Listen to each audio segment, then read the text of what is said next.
வணக்கம். நான் வழக்கறிஞர் தாம்பரம் சிவா. பெண்களை பாதுகாக்கக்கூடிய குடும்ப வன்முறை சட்டம் prevention of domestic violence act 2005 பத்தி நம்ம பார்த்துட்டு இருக்கோம். கடந்த 3 எபிசோடுகள்ல நம்ம 3 விதமான சரத்துக்களை பார்த்தோம். பாதுகாப்பு உத்தரவு ப்ரொடெக்ஷன் ஆர்டர் பத்தி பார்த்திருந்தோம். 2வது ரெசிடென்ஷியல் ஆர்டர் பத்தி பார்த்திருந்தோம். 3வது இடைக்கால ஜீவனாம்சம் எந்த மாதிரியான பாதிக்கப்பட்ட பெண் பெற முடியும், யாரெல்லாம் இடைக்கால ஜீவனாம்சம் பெற முடியாதுன்னு நம்ம ரொம்ப தெளிவா பார்த்திருந்தோம். 3 எபிசோட்லயுமே நான் திரும்ப ஒரு விஷயத்த வலியுறுத்தியிருந்தேன். பாதிக்கப்பட்ட பெண் மட்டும்தான் இந்த சட்டத்தின் கீழே வழக்கு தொடுத்து வெற்றி பெற முடியும். பழிவாங்கணுங்கிற நோக்கத்துக்காக இந்த வழக்கை தொடுத்தா அவர்களுக்கு ஒருபோதும் வெற்றி என்பது கிடைக்காது. நீதிமன்றத்துக்கு தேவை சாட்சியும் சாட்சியங்களும் தான். இந்த வழக்குல 5 பிரிவுகள் பத்தி நம்ம பார்த்திருந்தோம். இன்னும் 2 முக்கியமான விஷயங்கள் இருக்கு. ஒரு கணவன் மனைவிக்குள்ள குழந்தை இருக்காங்க, அவங்களுக்குள்ள புரிதலின்மை, பிரிஞ்சு வாழ்ந்துட்டு இருக்கிறாங்க. இந்த சூழ்நிலையில அந்த குழந்தை யார்கிட்ட இருக்கணும், அதாவது கஸ்டடி அப்படிங்கிற ஒரு விஷயம் நம்ம பார்ப்போம். இந்த கஸ்டடியை தீர்மானிக்கிறது பிரிவு 21. பிரிவு 22 பாதிக்கப்பட்ட பெண்ணுக்கு ஒரு காம்பன்சேஷன், அதாவது இந்த ஈடுத்தொகை அப்படின்னு சொல்லுவாங்க. அந்த பாதிக்கப்பட்ட பெண் தன்னை எவ்வளவு தூரம் பாதிக்கப்பட்டிருக்கா, அந்த பாதிப்பிற்கான ஒரு காம்பன்சேஷன் தொகை, இதை பத்தி தான் நம்ம தொடர்ந்து பார்க்க போறோம். இந்த சட்டத்துல குழந்தை யாருக்கிட்ட வசிக்கணும் அப்படிங்கிறத நீதிமன்றம் முடிவு பண்ணுவாங்க. இந்த குழந்தை யாருக்கிட்ட கஸ்டடி கொடுக்கணும் அப்படிங்கிற விஷயத்த பார்க்கும்போது கணவனா மனைவியா அப்படிங்கிறத தாண்டி வெல்ஃபேர் ஆஃப் த சைல்டு, அந்த குழந்தை எங்க இருந்தா நல்லா இருக்கும் அப்படிங்கிறதையும் நீதிமன்றம் கருத்துல கொள்ளுவாங்க. ஸோ பெரும்பாலும் அன்னை, அதாவது மைனர் குழந்தையா இருக்காங்க, 5 வயசுக்கு கீழே இருக்கிறாங்க அப்படின்னா, இல்ல ஒரு பால் குடிக்கக்கூடிய ஒரு குழந்தையா இருக்கு அப்படின்னா அந்த குழந்தை அம்மா கிட்ட தான் கொடுப்பாங்க. குழந்தையோட நலன் தான் ரொம்ப முக்கியம். அம்மா கிட்ட குழந்தை போயிடுச்சுன்னா அப்பா பார்க்கவே முடியாதா அப்படின்னா அப்படி அர்த்தம் கிடையாது. அப்பா அந்த குழந்தைய பார்ப்பதற்கான மனுவை நீதிமன்றத்துல, தகுந்த நீதிமன்றத்துல குழந்தைய பார்க்கணுங்க, சைல்டு விசிட்டேஷன் ஆர்டர் கொடுங்கன்னு சொல்லி தாராளமா அதற்கான நீதிமன்றத்துல அந்த மனுவை செலுத்தி அந்த குழந்தைய பார்க்க முடியும். அது என்ன சார் அதற்கான நீதிமன்றம், இதே வழக்குல குழந்தைய பார்க்கறதுக்கு மனு போட்டு பார்க்க முடியாதா அப்படின்னா பார்க்க முடியாது. இந்த சட்டத்துல குழந்தையை பார்ப்பதற்கான சைல்டு விசிட்டேஷன் ஆர்டரை பெற முடியாது. அப்போ அதற்கான நீதிமன்றத்துல, உரிய நீதிமன்றத்துல சைல்டு விசிட்டேஷனுக்கான மனுவை போட்டு அந்த தந்தையானவர் அந்த குழந்தையை பார்க்கக்கூடிய உரிமையை தாராளமா பெற முடியும்.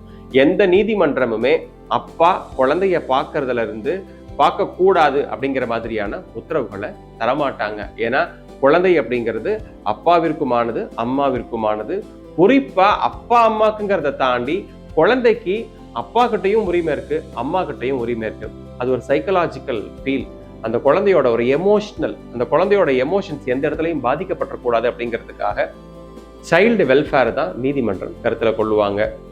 அப்போ பாதிக்கப்பட்ட பெண், ஒருவேளை கணவர் என்ன பண்றாரு, குழந்தைய பறிச்சு வச்சுட்டு அந்த மனைவியை வீட்டை விட்டு வெளியில அனுப்புறாரு அப்படின்னு சொன்னா அது தவறாக இருக்கக்கூடிய பட்சத்துல நீதிமன்றம் என்ன பண்ணுவாங்கன்னா அந்த குழந்தை அம்மா கிட்ட தான் வளரணும்னு சொல்லி ஒரு உத்தரவு கொடுப்பாங்க. இவ்வளவுதான் பிரிவு 21.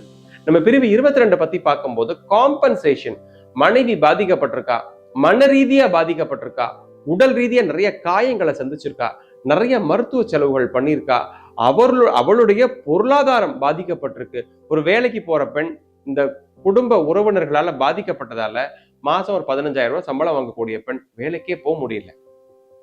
இந்த பாதிப்பை எதிர்கொண்டதுனால தொடர்ந்து வேலைக்கே போக முடியாத ஒரு சூழ்நிலை, இல்ல மிகப்பெரிய காயங்கள் ஏற்பட்டு தொடர் மருத்துவ சிகிச்சையில இருக்கிறாங்க, இல்ல நிறைய மருத்துவ செலவுகள் பண்ணிருக்கிறாங்க அப்படின்னா இந்த பாதிப்புகள் எல்லாம் நீதிமன்றத்துல நிரூபிக்கப்பட்டா அந்த கணவன் அந்த பெண் எவ்வளவு தூரம் பாதிக்கப்பட்டிருக்கா அப்படிங்கிறத கருத்துல கொண்டு 2 பேரோட பொருளாதாரத்தையும் கருத்துல கொண்டு அந்த பெண்ணுக்கான ஒரு காம்பன்சேஷன், அதாவது one time compensation. Interim maintenance அப்படிங்கிறது மாதம் தரக்கூடிய இடைக்கால ஜீவனாம்சம். ஆனா காம்பன்சேஷன் அப்படிங்கிறது ஒன் டைம் காம்பன்சேஷன். ஒட்டு மொத்தமா அந்த பெண் இவ்வளவு தூரம் பாதிக்கப்பட்டிருக்கா, அந்த பெண்ணுக்கு 5 லட்சம் ரூபாய் கொடுக்கணும், 10 லட்சம் ரூபாய் கொடுக்கணும், 15 லட்சம் ரூபாய் கொடுக்கணும் அப்படிங்கிறத அந்த வழக்கினுடைய ஒட்டுமொத்த தன்மையும் கருத்துல கொண்டு அந்த வழக்கிற்கு ஏற்றவாறு நீதிமன்றமானது அந்த காம்பன்சேஷன் அப்படிங்கிற அந்த உத்தரவை வழங்குவாங்க. ஆனா நான் சொல்லியிருக்கக்கூடிய இந்த 5 விஷயங்களும், அது பாதுகாப்பு உத்தரவா இருக்கட்டும், ரெசிடென்ஷியல் ஆர்டரா இருக்கட்டும், இடைக்கால ஜீவனாம்சமா இருக்கட்டும், இல்ல குழந்தை கஸ்டடியா இருக்கட்டும், இல்லைன்னா காம்பன்சேஷனா இருக்கட்டும், இது எல்லாமே அப்சல்யூட் உத்தரவுகள் கிடையாது. நீதிமன்றம் மெக்கானிக்கலா இந்த உத்தரவுகள் எல்லாம் கொடுக்கணும் அப்படிங்கிற அவசியமே கிடையாது. அந்த வழக்குல பிரைமா ஃபேசி இருக்கா, அந்த வழக்குல முகாந்திரம் இருக்கா, பாதிக்கப்பட்ட பெண் நீதிமன்றத்துல நிரூபணம் பண்ணியிருக்கிறாங்களா, நிரூபணம் பண்ணியிருந்தா அந்த நீதிமன்றம் அதற்கான உத்தரவை கொடுக்கலாம். அந்த நீதிமன்றத்துல நிரூபிக்கவே முடியல, எல்லாமே ஒரு வேகான குற்றச்சாட்டு, ஒரு பொதுவான குற்றச்சாட்டு, எந்த குற்றச்சாட்டையுமே நிரூபிக்கிறதுக்கு அந்த பெண் கிட்ட எதுவுமே இல்லை அப்படின்னா நீதிமன்றங்கள் இந்த உத்தரவுகளை வழங்கணும்னு அவசியமே கிடையாது. முதல்ல இந்த எபிசோட் பத்தி பேசும்போது சொன்னேன், இந்த வழக்கு, இந்த சட்டமானது ஆண்களுக்கு எதிரானது கிடையாது, அதே நேரத்துல பெண்களுக்கு பாதுகாப்பானது. பாதிக்கப்பட்ட பெண்களுக்கு மட்டுமே இந்த சட்டம் வழிவகை செய்யுமே தவிர பழிவாங்கும் நோக்கத்தோட இந்த சட்டத்தை யாரு பயன்படுத்தினாலும் பல வருஷம் கோர்ட்டுக்கு அலையணும், நிறைய காசு செலவு பண்ணணும், நிறைய மன உளைச்சல், வேலைக்கு லீவ் போடணும், முக்கியமா நமக்கு ஆபீஸ்ல மீட்டிங் இருக்கும், அன்னைக்குதான் நமக்கு கோர்ட்ல ஹியரிங் வரும், வக்கீல் கோர்ட்டுக்கு வாங்கன்னு சொல்லுவாரு.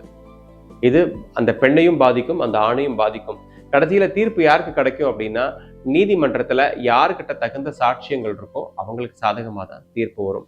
நீதிமன்றத்தை பொறுத்த மட்டும் திரும்ப நான் சொல்றது, தகுந்த சாட்சியங்கள் இருந்தா மட்டும்தான் நம்ம நீதிமன்றத்துக்கு போகணும். அப்பதான் நமக்கான நீதி அப்படிங்கறத நம்மளால நிலைநிறுத்த முடியும். அந்த சாட்சியம் எப்படி வேணாலும் இருக்கலாம், ஓரலா இருக்கலாம், ரிட்டனா இருக்கலாம், ஐ விட்னஸா இருக்கலாம், சர்க்கம்ஸ்டான்ஷியல் எவிடன்ஸா இருக்கலாம், எப்படி இருந்தாலும் ஆடியோ, வீடியோன்னு, போட்டோன்னு எதுவா வேணாலும் இருக்கலாம். ஆனா தகுந்த சாட்சியமா இருக்கணும். அந்த சாட்சியங்களும் நீதிமன்றத்தால் ஏற்றுக்கொள்ளக்கூடிய வகையிலான சாட்சியங்களா இருக்கணும் அப்படிங்கிறது தான் நான் திரும்ப வலியுறுத்துறேன். உங்களுக்கு இந்த சட்டம் பற்றியோ இல்ல நம்ம எத்தனையோ எபிசோட்ஸ் பார்த்துருக்கோம், சட்டம் சார்ந்த எந்த கேள்விகளா இருந்தாலும் கீழே தெரியக்கூடிய மெயில் ஐடியில உங்களுடைய கேள்விகளை தாராளமா அனுப்பலாம். இல்லை அப்படின்னா இந்த வீடியோக்கு கீழே தாராளமா உங்களுடைய கேள்விகளை நீங்க கமெண்ட்ல தாராளமா பதிவு பண்ணலாம். உங்களுடைய தனிப்பட்ட விஷயங்களை கமெண்ட்ல பதிவு பண்றதை விட மெயில்ல அனுப்புங்க. உங்களுடைய பொதுவான கருத்துக்களை கமெண்ட்ல தாராளமா நீங்க தெரிவிக்கலாம். அடுத்த எபிசோட்ல வேறொரு சட்டம் பற்றி ரொம்ப தெளிவா பார்க்கலாம். வணக்கம்.